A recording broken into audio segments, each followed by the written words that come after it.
Hey everyone, today in this video we are going to see how to fix Acer Aspire 3 laptop stuck on Acer screen. Perform a hard reset, disconnect all external devices like USB drives, external hard drives, etc. Unplug the AC power adapter, press and hold the power button for about 15 seconds to ensure the laptop is fully powered off. If your laptop has a battery reset pinhole usually located on the bottom, insert a paper clip into the pinhole and hold it for about 25 seconds. Then reconnect the AC adapter, leave the battery out if it's removable, and attempt to power on the laptop.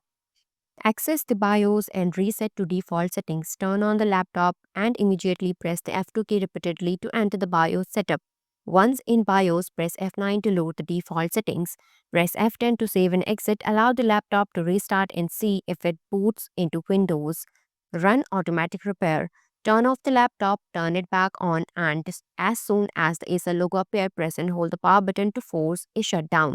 Repeat this process to more time. On the third startup, the system should enter the Windows recovery environment. Navigate to troubleshoot, then go to advanced option, tap on startup repair and follow the on-screen instructions. Boot into safe mode.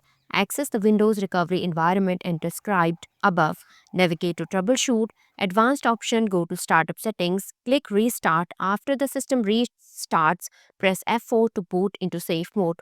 Once in safe mode, you can uninstall any recently installed software or drivers that might be causing the issues. Reset the laptop to factory settings. If other methods fail, you can reset your laptop to its factory settings. Be aware that this will erase all data on the system. Access the Windows recovery environment. Navigate to troubleshoot, then go to reset this PC. Choose either keep my files or remove everything depending on your preferences.